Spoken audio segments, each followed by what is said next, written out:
the best scientific institution in the world.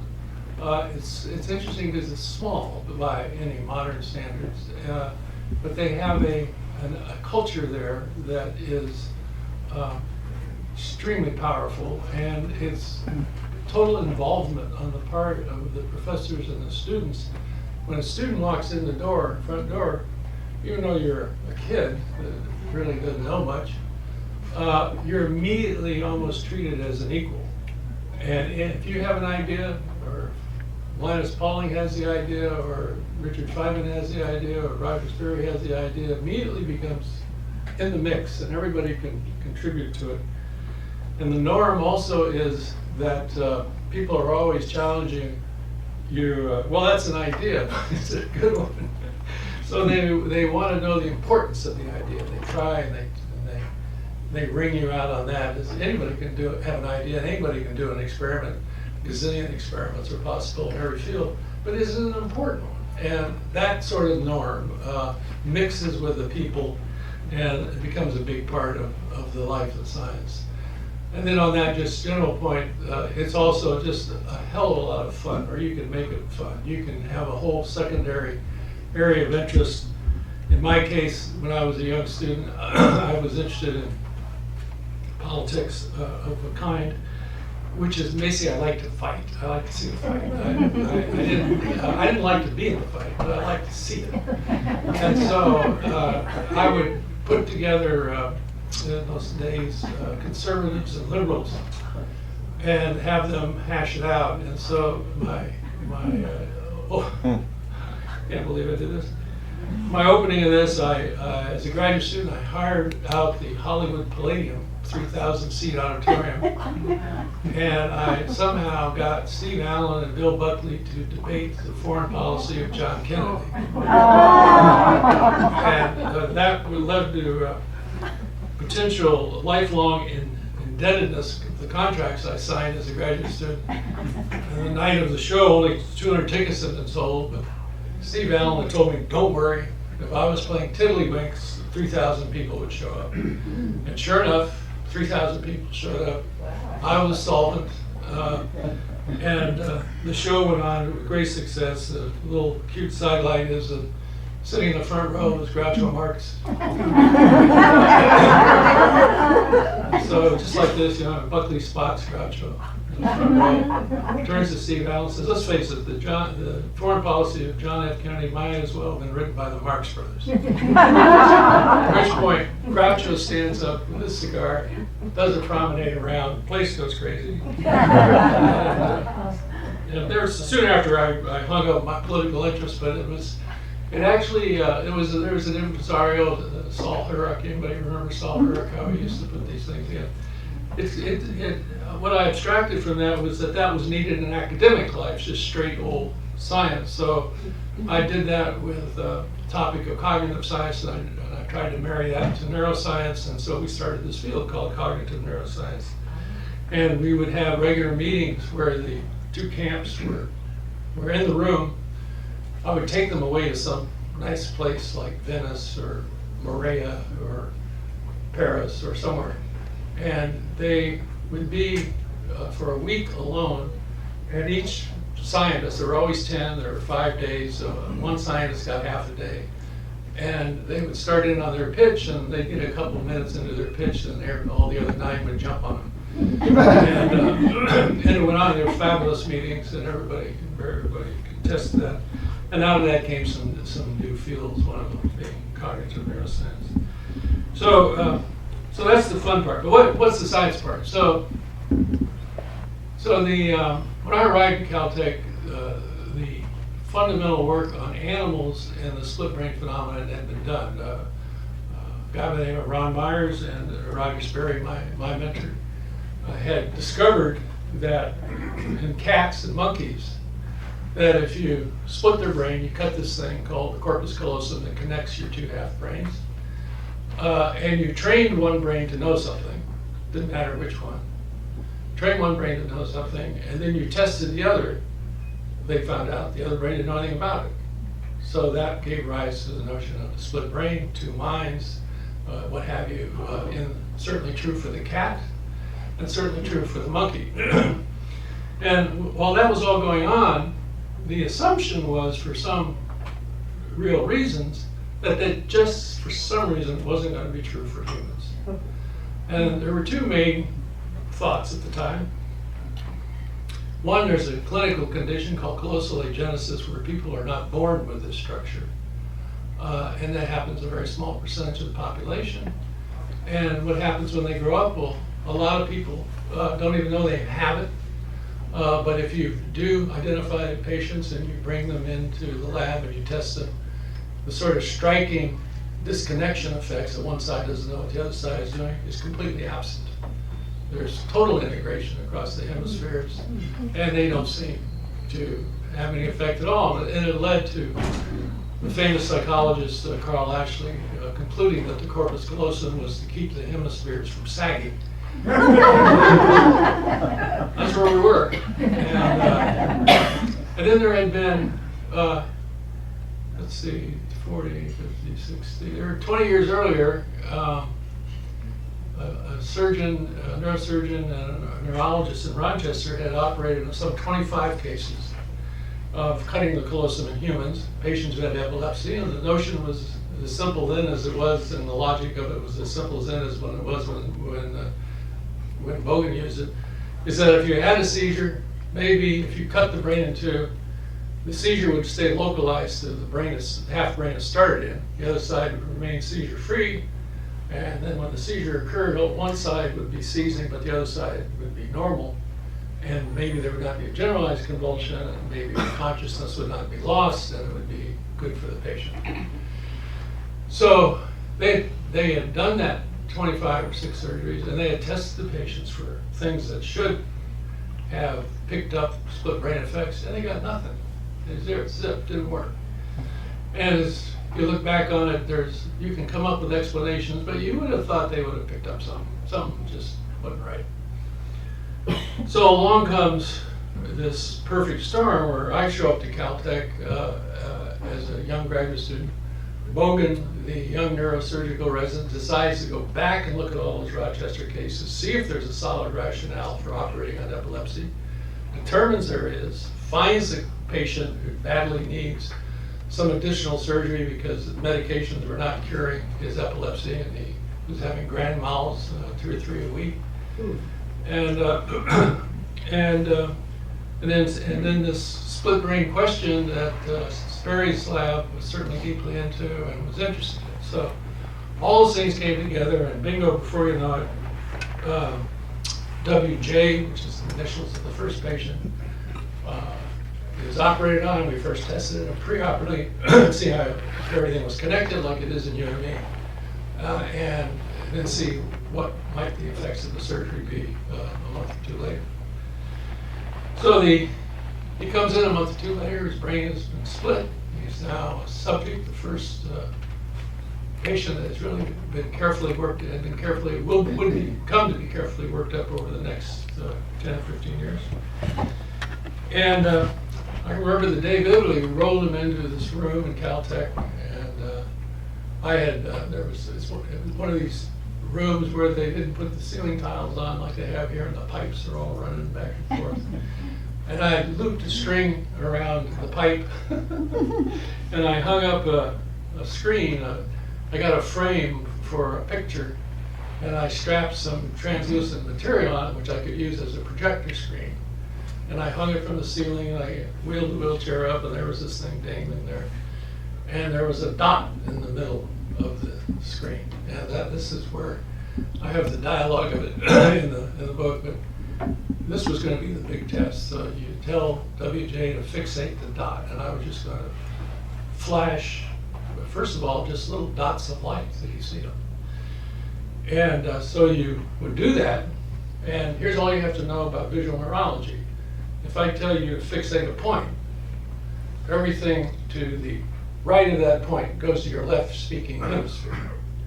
And everything to the left of the fixation point goes to your right hemisphere. It's true for everybody in the room, so if you look at that, that's what's going on in your head right now. So you tell them to fixate the dot, and you start flashing dots. And sure enough, when they fell in the right visual field, went to the left hemisphere, the patient would say, yeah, it's a dot. Point to it, no problem. Then the dots came on the left part of the visual field. Didn't say anything. Flash another one. Didn't say anything. And this went on to, you really, oh, maybe he's blind, maybe something else happened during surgery. What's going on here? And then gradually, you figured out, well, let's let the right hemisphere respond. So, flash, don't fixate the dot, flash the light, and you'd let the left hand point to the dot. And bingo, this left hand would get up off the table and point to exactly where the dot had been in the left visual field.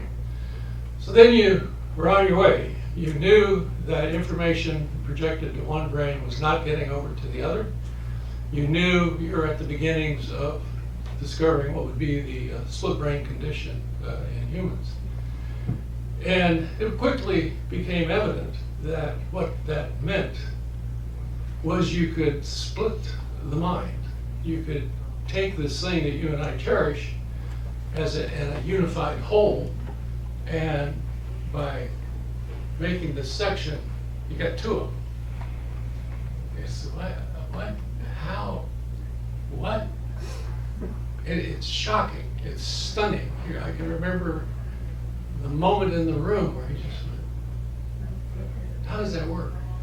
And then over the time course of life, my 50 years at it, you kept hammering away at what it meant and all the things you could discover by using that. But just the first blow at the time, it kind of made people realize that neuroscience was going to be at the center to the answer of this question of what is consciousness, what is mentation, because it's obviously clear the brain is enabling this process, and you can separate parts of it, and you can get a couple of them, and you're off to the races.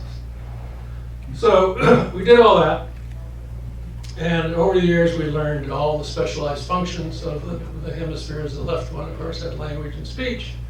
The right one had some other specializations, some kind of visual synthesis capacity, some kind of what they call visual motor capacity. And we moved along studying those objects, those phenomena for years. And over the years, and this is the tale that's in the book, where the book is organized by telling the scientific flow, but also the human flow of all the characters. It's sort of like a football game. There's a guy calling the plays, and the guy's doing the color commentary, right? And you know how they do that. They have a little monitor in front. They don't really remember all that information about, oh, that's the very last time we had a Coca-Cola at the local drugstore, except the color commentary. So what you do, and what I try to do in this book is to really show how evolutionary ideas are there, but it's not a straight line. It's like this, because all this other stuff is happening that involves the personal life. And so, over the flow, we began to realize that there are really many brains in there. There are many local modular processes that are in control of lots of activities. And the goal is not only to identify where all these places are, but then how they get coordinated to produce this thing called the conscious unity that you and I enjoy. And so I'll just zip you forward 25 years to a second group of patients. I moved east to the East Coast, and there was another group of patients that were being operated on, split brain surgery, same logic, same everything. And it took 25 years for us to figure out how to ask a question differently. So we would have this patient sitting in a trailer, and we tested patients in a mobile trailer that we would drive up to New England where they lived, park in front of their house, plug in, and go to work. You're kind of at their home. And so we're testing this one case PS, and it was a simple test. Looking at a screen, fixate the dot, right? And to the right visual field, going to the left hemisphere, we show a picture of a chicken claw. And underneath the four choices are for the right hand to point to. One of them is a picture of a chicken that would obviously be associated with the chicken claw. And at the same time, in the left visual field, we presented a picture of a snow scene. And the appropriate answer for the left hand to point to was a shovel. That's the correct answer that would go with a snow scene. So in fact, the right hemisphere doesn't know anything about the left hemisphere doesn't know anything about the right. And in the usual split writing test, we would show such a thing and we would say to the patient, Paul, what do you see? And he would say, oh, I see a chicken claw. And they point to the picture. And then he might later on, if we ask him, well, anything else? No, he didn't see anything else. But then his left hand might find itself roaming towards the shovel to point to it. So that was a typical disconnection effect, split brain, whole story. In this trailer, in a snowy afternoon, I was with my student, now famous student, Joe Ledoux, and somehow we asked, Paul, as he's pointing to the answers, just like this, here's the chicken, here's the shovel. Paul, why did you do that? So we asked, why did you do that? And he goes, oh, no problem. Chicken claw goes with the chicken, and you need a shovel to clean out the chicken shack.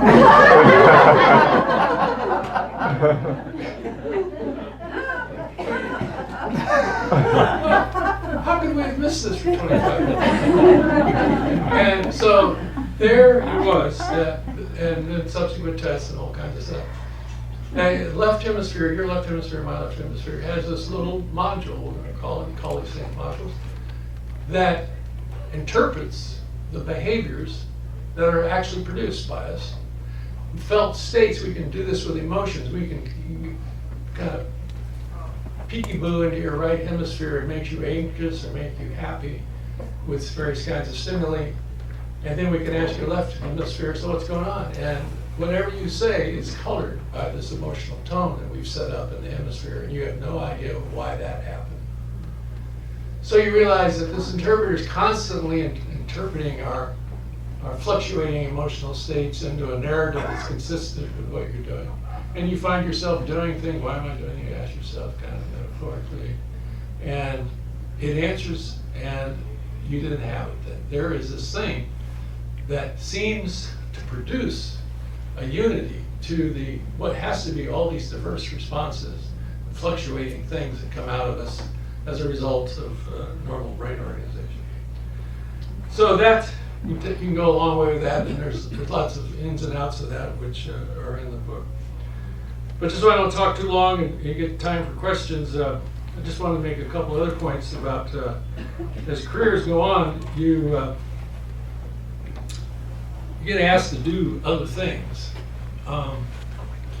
And I remember it was 2001, and it was right after 9/11, and I got a call from a guy I didn't know, who turned out to be Leon Katz, who became George Bush's chairman of his bioethics council. And they were putting together a bioethics council to look at the question of stem cell research. I don't know if you remember back to those hot days. And so he said they needed 18 people, and would you be willing to serve? And I said, I don't know anything about bioethics. And they said, well, no, it's about bioethical questions, but we want a neuroscientist, we want this, we want that.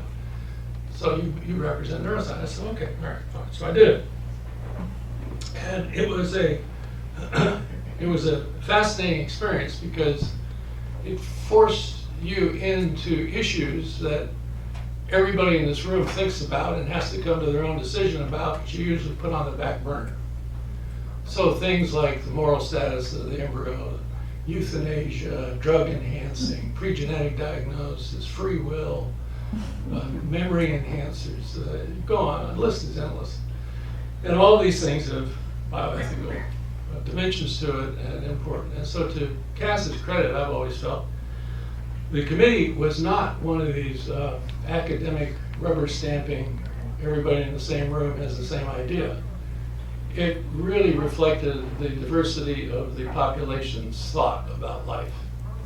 And so there were religions, there were Catholics, there were Jews, there were Protestants, there were ministers, there were doctors, there were lawyers, there were some basic scientists, Michael Sandel, professor of government from Harvard. It was really quite a stellar list of people, and none of them agreed on anything. So that was the fun part, because you then had to come to a discussion on a particular topic and pick a vocabulary where everybody understood what the other person was saying. So a lot of these interdisciplinary committees spend a lot of time trying to find the vocabulary that we're all working together on. We all mean the same thing by the definitions and all the same, and that kind of thing. And so over the course of the first 6 months, we attacked the stem cell issue, which is a red button issue because it bumps up against the embryo question and the moral status of an embryo. And if you want to get a dinner party going, just bring that up. Surprising. But what I learned from it was I wasn't the kind of scientist that was all that publicly involved or served. So I just it sort of happened. But then when you're called upon to make a statement, what does the neuroscientist have to say about the state of the 14-day-old blastocyst? What do you have to say about it? And I never thought about it up until that point. And so you go in and start thinking about it and looking at it. And amongst the things you discover is, well, it doesn't have a brain. There's no brain. The cells haven't developed. It's just a hunk of cells that are stem cells, inner cells they're called, and so forth. So you know that. You learn it. It's just a fact. No one argues about it. It's just a fact.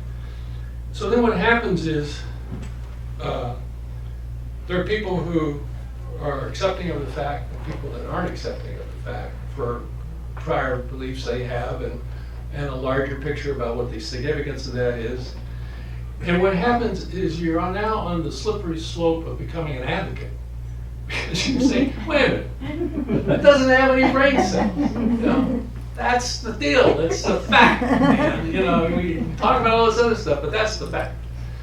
And that's weird, because you don't do that within a total scientific community. If someone says, you know, the thing is orange, it's orange. You know, that's all there's there.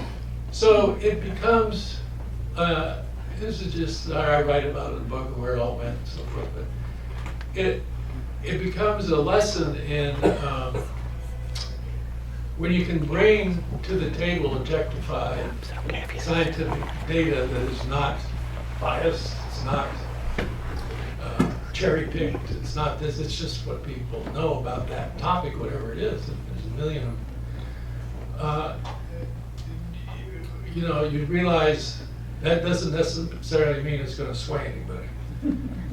And you've got to deal with that implication, with that problem. And so it becomes quite interesting. So I'll leave it as vague as that. So we have time for one more little summary. So here's how I would put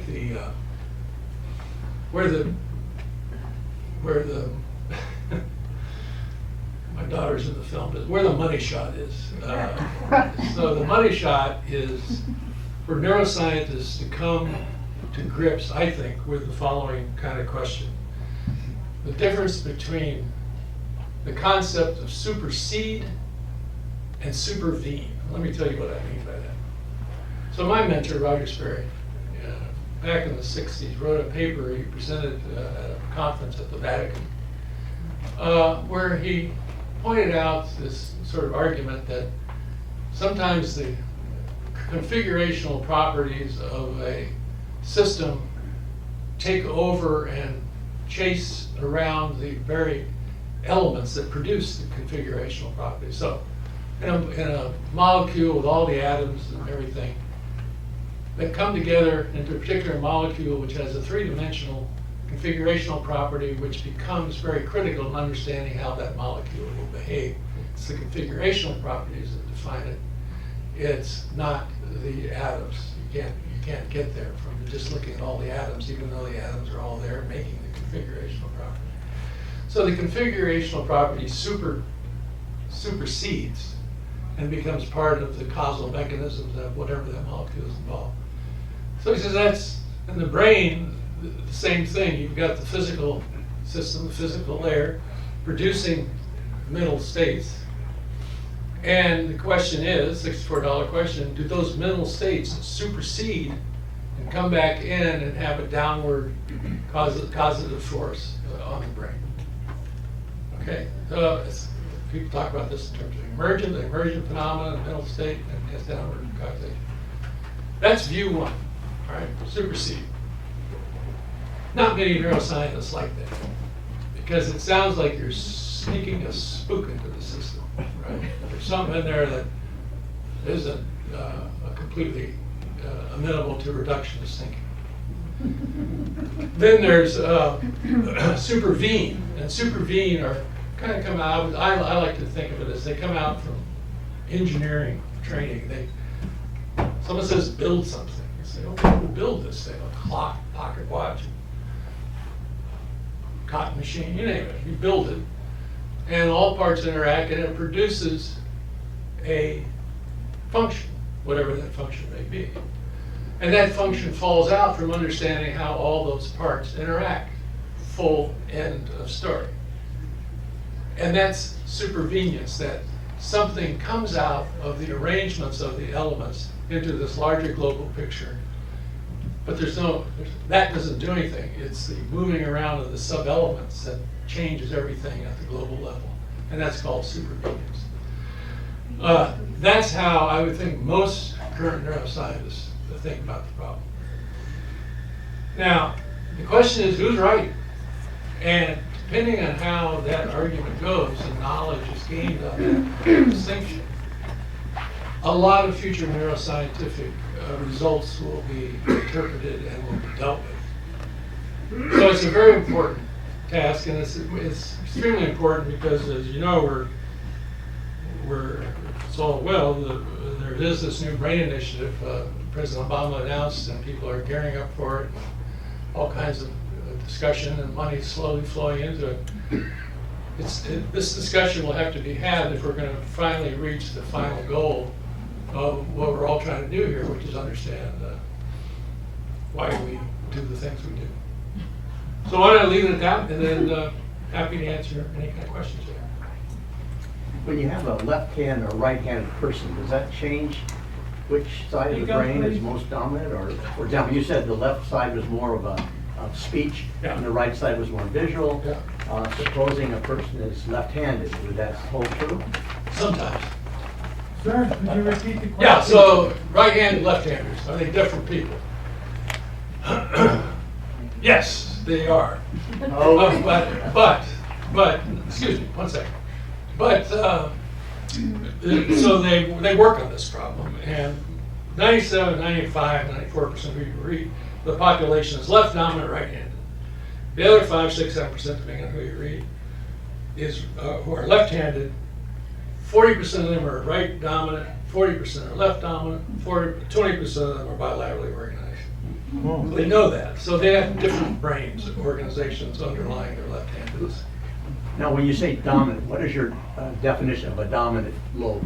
Yeah, so that all depends how you feel. I feel dominant.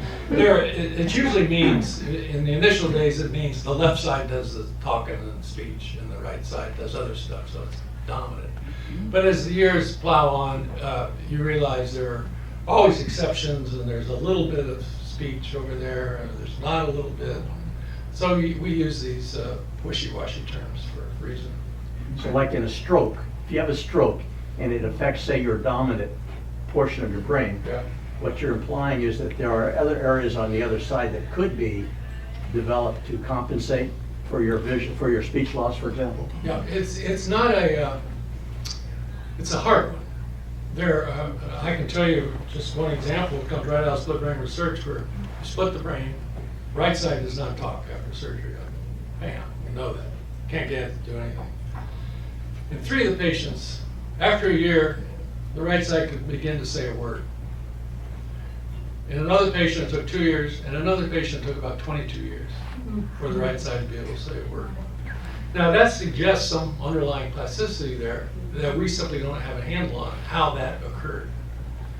There have been highly speculative proposals that you take your exact case, the global aphasic, someone who has had a major left hemisphere stroke, and maybe a therapy would be to split their brain, see if that releases, maybe the damaged hemisphere is somehow inhibiting the development of the right hemisphere, and maybe something going. But those are all just highly, highly speculative and stand in the face of a lot of resistance to the sense that the brain is easily plastic. I would just caution that there is plasticity. I just gave you an example of it, but it's a hard road, and one of the great challenges of neuroscience is figure out how to enhance plasticity in these kinds of clinical situations. Yes. So if you had another 50 years in front of you in your academic and study career, what kind of problem would you want to solve? What kind of problem looks interesting today? So, these future questions, I'm always reminded of Tom Watson, the head of IBM, thought he'd sell 3 computers, Exactly. all right? We're not very good at it, all right? And I guess the point is, things happen. Like, I'll give you an example. Something just happened to me, and I'm trying to see if I'm interested in it, all right? And so I'm going to go to a conference on inequality. Big gap, everybody knows what's going on, what do we do about it, blah, blah, blah. And so the first order of business, it's in Paris. So of course you go to it. That's easy. Now the substance part comes. So you find out there is a growing body of literature on the impact of various environmental factors on brain development. And could that be read out into a future gap or contributing to the low and high gap? Here's another one, just came out last 2 months ago. Major summary and study by a major brain researcher at MIT, where we're going to be able to use brain scans to predict future outcomes of disease, of learning abilities, of all the things that every mother and father in America want to know for their kid. And if there are then interventions tied to these expensive imaging things that might change the course of the predicted direction, that all done in the best of spirits and everything might add even further to the inequality. So these are fascinating issues as to whether it'll play out as solid way to think about it or whether it's just a little flash in the pan. So that's one of the things I'm thinking about. Okay. Yeah. I would be interested in the Darwinian adaptation sort of outlook on this. Does anybody deal with that? I think everybody, at least that I've been working with through the years, believe in the adaptive mind, that there were a series of adaptations. What would be the value of having a module trying to explain the behavior of yourself or those around you? And I think that's pretty evident. That would be highly valuable. Yeah, but why split? Oh, well, the split is I think the split in that sense is a modern day accident, medical accident that allows you to see, reveal the underlying organization. There's many of these parts. So you learn some things, but then you can't overdo it on that. You've got to see that, in fact, there's these modules distributed all over the brain, and they're different kinds, and there's a whole list of subtle interactions and all that kind of stuff. But yeah, I would leave it at that. Yeah, somebody. Yeah, you're talking about functions and modules, underlying consciousness. What about Hofstadter? He's talking about modules or functions too. Is there any connection with Douglas Hofstadter's work? Hofstadter is great. Tying it directly the way he thinks about it is not it's on my mind right now. But I'd have to get down and look at what because he always says smart things. So. So when you say that inequality is attributable to Where are you, so I can just see this? Right here. Yeah, yeah, When you okay. say inequality is attributable to the brain or the Yeah. person who's being discriminated, what about discrimination against? Anything goes. How does that? Yeah, what is contributing to low SES is what the social science call it, high socioeconomic status, what are the things that contribute to that? And by and large, the arguments have been from psychosocial phenomena of all kinds, economic, maybe discrimination, but are those impacting and actually changing the brain so that at a later point, there are things that that brain can't do that people who were not challenged early on in life can do? That's the question neuroscience is looking at to see if, and I can tell you there's a bunch of papers that suggest that. When I was raised in the South, I had a college degree in the 60s, and I was discriminated against after I had my college degree. Yeah, And you said that a 14-day-old fetus doesn't have a brain. yeah. What about a heart or pulse? No, it doesn't have any of that stuff. There's no body schema yet. It's just a bunch of cells. A couple of times today, you've referred to brain and mind in a somewhat interchangeable way. Could you say more about what you believe the correlation is, and is the brain connected to the mind? Yes. So the book winds up with a view called the layered view, and it's right out of IT that you've got to think about how one layer, say the physical layer, enables the next layer, which has a different vocabulary and a different organization, just like in all IT systems. So to make it simplified, let's just talk about the hardware-software layer. So you got the hardware, you got your laptop, you got your motherboard sitting there. It's nothing unless you program it, unless you've got software. So software comes in and animates the hardware. Now, somehow that software and that hardware are interacting to produce the PowerPoint you're using. What is the vocabulary of those two levels? How do you talk about the interaction of those two levels? And that science doesn't have a vocabulary yet. And so the notion is that the mental state isn't something in there. It's not spooky. It's what the next level up produces, and that level has some kind of constraining effects on the brain itself. And trying to understand that is mighty tough. It's a little bit more difficult. In the 15th and 16th century, philosophers identified mind and soul or spirit. Hmm. Do you have room in your 21st century science to account for mind or soul? Well, I certainly have room for, I want to call mind the mental states that we all enjoy, sure. Brain's enabling, building those in some way.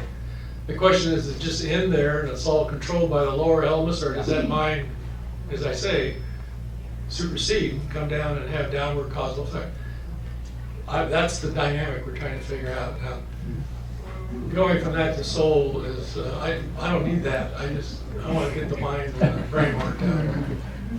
Yeah, well, take over back there. Can you speak about the therapeutic implications of your work? I'm a neurotherapist. I work with people with stroke and head trauma, and we're seeing it as relationships between different parts of the brain and how they communicate with each other, and working with neurofeedback on that. Can you speak to that? Well, I know a lot of work goes on in that. I don't do it, so I don't really feel competent to be able to say anything. You know, the early versions of those were biofeedback, and they had all kinds of beneficial effects that people still use. And now people are using a higher level of abstraction to show these interactions, and I just don't know enough about it, so I don't want to shoot my mouth off. Okay. Yes. When you were talking about your graduate student asking the man with the split brain in the trailer, how did you come up with that? And he said, well, the shovel picks up the chicken shit. And there was something that was combining the two halves. Do you think that intuition is a possibility that comes from that, or is it just strictly what you see, the reality of the one? Well, intuition probably comes from the acquisition of metaphors from all walks of life, everywhere, and they combine together in a way that comes off as this highly inspirational insight. I was telling somebody at lunch that a psychologist a number of years ago wrote a book called The Myth of Creativity, and he points out that all great discoveries have a psychohistory when he would go track the psychohistory. So Poincaré said he stepped on a bus, and a big equation came into his head. No, Poincaré. You've been thinking about that problem. He takes back, looks at the history, and the guy had been thinking about related problems. And time passes and you recombine thoughts. It's not just, woo, there it is. It has a history, and I like to also point out that this 80. By the way, I'm going to get the right figure. You can learn to come away at least with one thing today. The latest count: 89 billion neurons in your brain, not 100. 89 billion. Give or take a few. 69 billion of those are in your cerebellum, the thing at the bottom of your brain that helps control all your fine movements. So 19 million in your cortex, this thing that we think does all the thinking. And the fewest number of those are in your frontal lobe, which we think is the big granddaddy of all human life, right? So there's a, why did I say that? I'm not going on that rant. Sorry. Intuition. Oh, intuition. Intuition. Yeah, intuition. Yeah, it had something to do with intuition. Yes. I forget what it is. I forget, totally gone.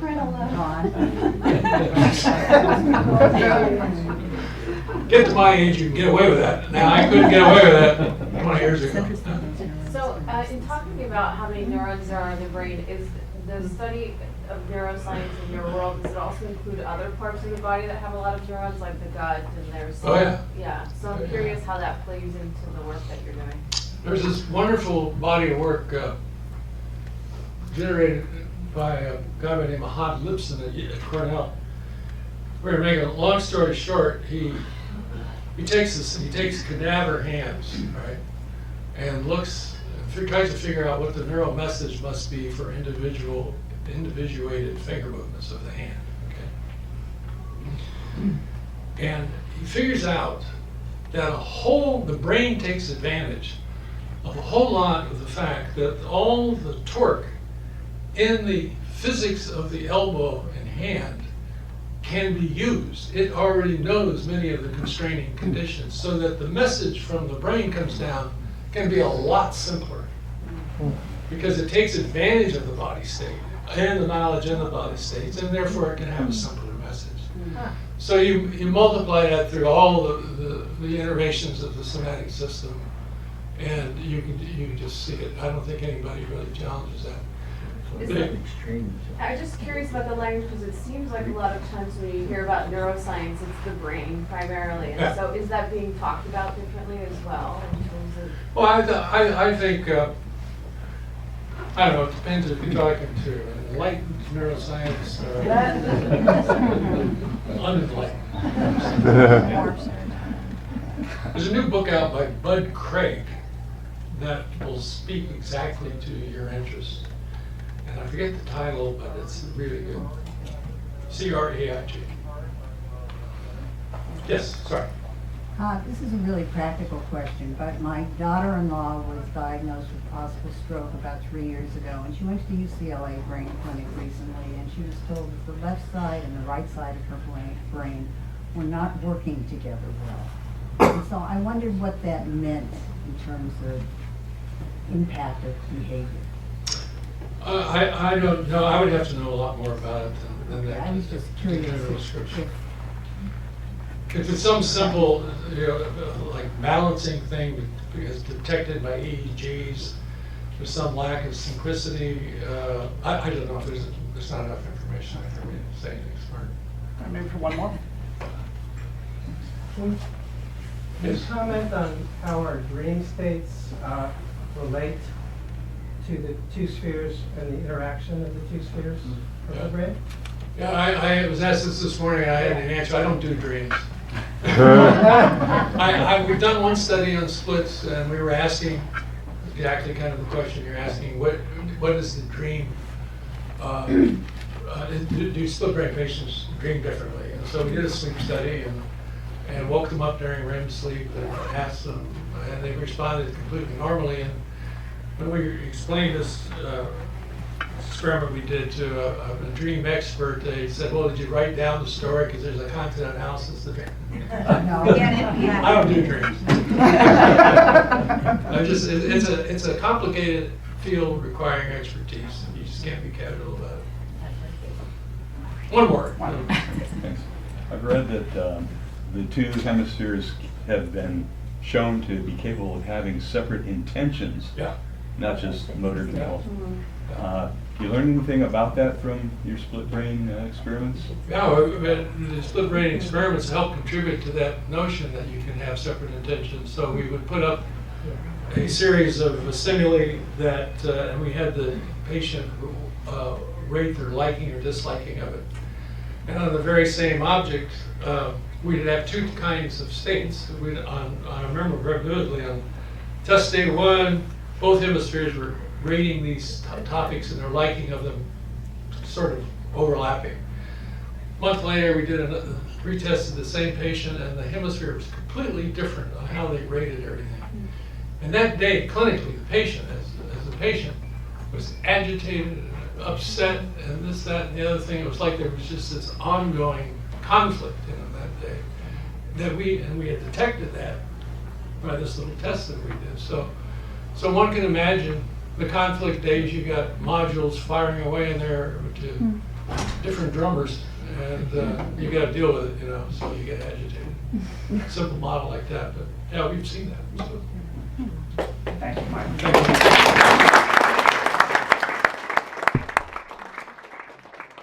Before we start our signing, I neglected to introduce our co-sponsor for today. So if you for just a few brief remarks from Patricia Gill, who's the Executive Director of Brain Injury Network. Patricia? You didn't come here to hear me speak anyway, so this is fun at the end. I want to thank Book Passage, first of all, because they bring community together, and to bring us authors like Dr. Gazzaniga, is I saying correctly, is amazing for us. And for the work that we do at Brain Injury Network, understanding cognitive neuroscience and understanding that the brain can improve and continues to improve really informs our work. So there's a lot to learn about the brain, as we heard today, but what we do know is that it can improve and can heal. Everybody's brain is different, healing is different for everybody, so we have over 13 different services and we serve over 1,700 people a year at our small but mighty nonprofit here in Lawrenceburg. So today, the Book Passage has been very generous and they're giving us 10% of the proceeds of the sale of the book. So stock up for all your friends. And I brought some brochures if you'd like to learn more about our organization. I'd be happy to talk to you about it. Thank you, Patricia.